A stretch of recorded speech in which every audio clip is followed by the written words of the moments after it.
Welcome everybody to a very special edition of Tech Talk. I am Service Manager Derek. With me as always, no, not tonight. I have no one with me tonight except the voice who's not going to say anything because he's filming back there. I'm just here to introduce an interview. You're actually going to have an actual Tech Talk tonight.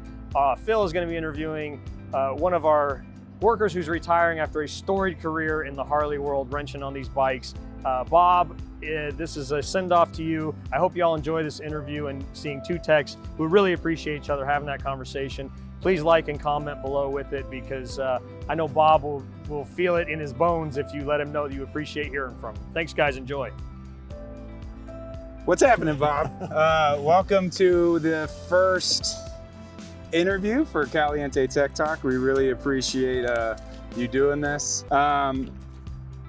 So, do you want to introduce yourself? And yeah, there you go. Name's Bob Simpson. Been a Harley mechanic for almost 40 years and have, enjoyed it as a career. And what's today? You don't have to say the B word, but you could say the other thing. Today is my last day before I fully retire. Man, it's gonna suck seeing you go. Knowing you for 5+ years, you've been a big help. Seven and a half years, almost exactly. Exactly.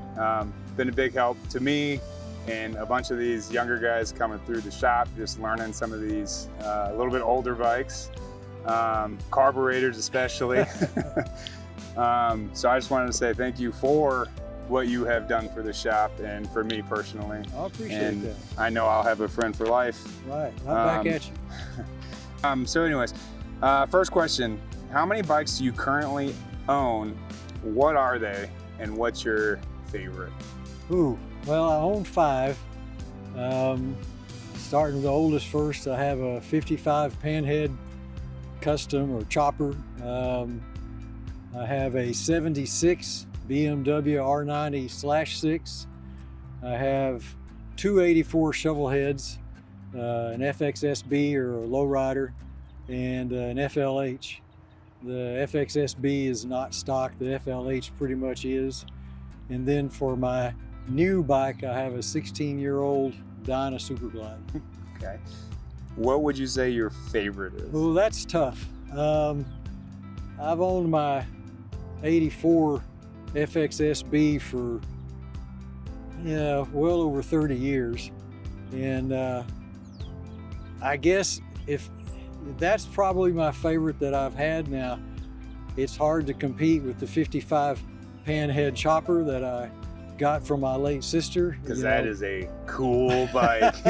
Yeah, it's I mean, it's hard to pick one of those two for sure. Obviously the shovel head has been ridden more, in the 30 years I've had it. I've only had the Panhead for a few years. But it would be tough to pick one of those two. Okay.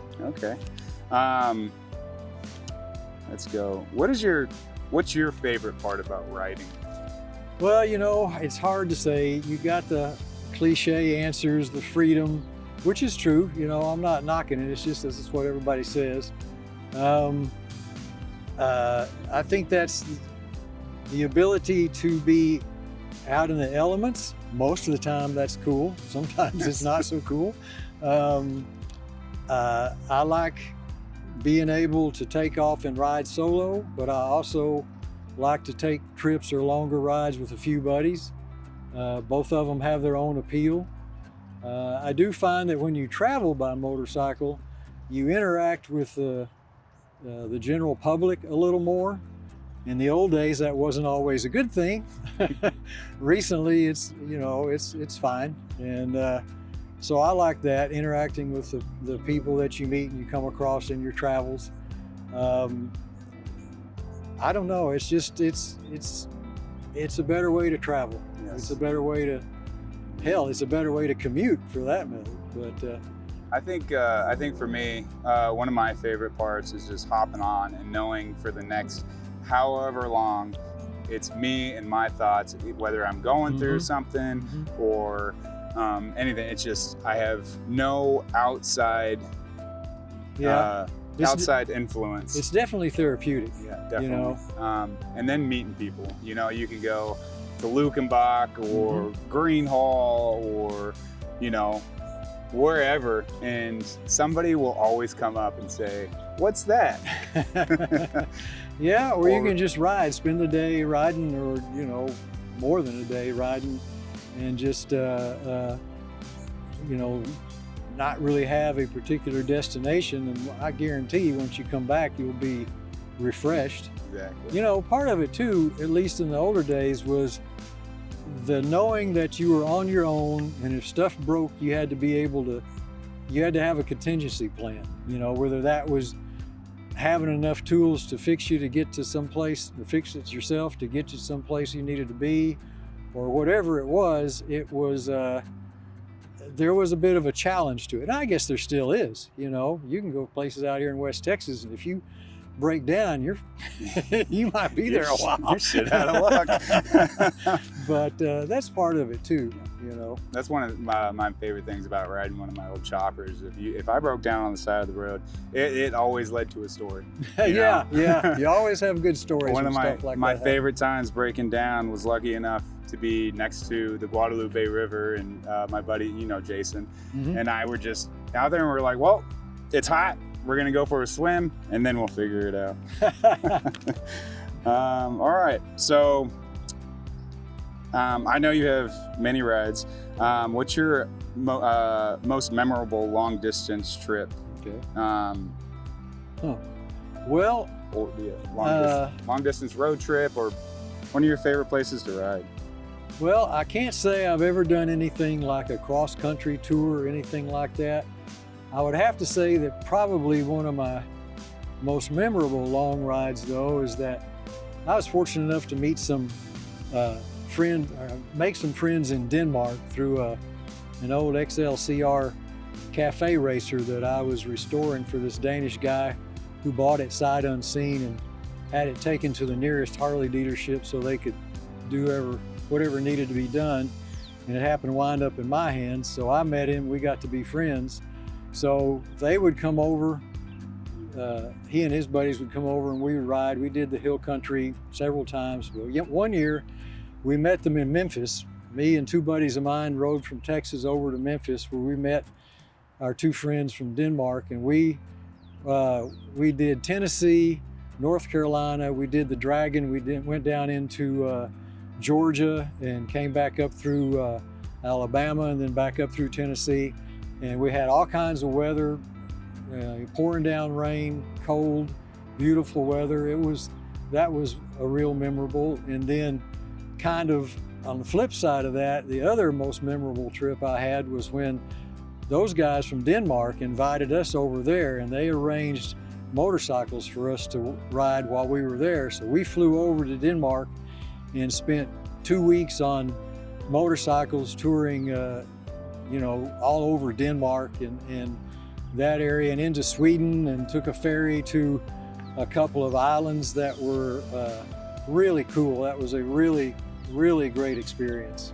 And those guys they treated us like kings. We ate and drank like royalty. Oh man, that would be a blast. It was a blast. A little cliche question here. Do you have a favorite motorcycle movie, TV show, or documentary? Well, obviously Easy Rider. Oh, one of the best. Of course, yeah.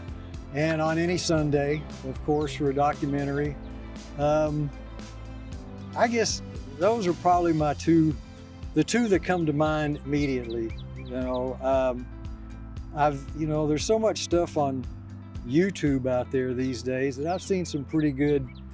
I can't even think of the group up there in the north that do a lot of, so you're gonna have to edit this out because I can't remember the name of it. It's all right. But golly, they do, it's not the Sinners, is it? I can't remember. Anyway, they do some cool short chopper movies and stuff like that. It is the Sinners. Is it? They do the Dirty Dozen. I'm pretty sure they did the Dirty Dozen. It's funny because the DVD I'm pretty sure is sitting in my toolbox right now. But I like to watch little videos of stuff like the Fandango that I try to go to. And what's the ones that the Kickstart? So they have the Kickstart, and then they used to have Giddy Up Texas. Yeah, Giddy Up. Well, I like to watch the videos on that, but those are not really movies. I guess you could call them mini documentaries. But yeah, that's kind of stuff is what comes to mind. Very cool. All right, I think this is the last question. Oh, thank God. Almost done. Appreciate you hanging in there. If you could take any motorcycle on a dream ride, what bike are you taking and where are you going? Well, if it's a dream ride and you don't have to worry about breaking down or anything like that, I'd take the Panhead chopper in a minute. And I would probably, the first thing I would do would be a cross-country tour here in America and try to do something like the Four Corners, go all the way around, Now, again, this is a dream ride. It's a dream ride, yes. Wherever you want to go, but whatever you want to do. And the bike is just running perfect through the whole time. It's perfect. You never have any trouble, So I would do something like that. That would be pretty rad. I'd probably do something pretty similar. I mean, I've started getting into this adventure riding, and man, Alaska looks fun. Yeah, especially I was thinking about here. that. Yeah, I was thinking about that. Go to the start of the Pan American Highway and ride it all the way. Mm-hmm. I think that would be fun. Well, thank you. I appreciate it for our first official one-on-one interview. I'm Phil. Check us out on Caliente Tech Talk on YouTube and follow us on the social medias. But yeah, thanks. I appreciate it. And good knowing you, man. Oh man, I love you. Me too, brother. Take care.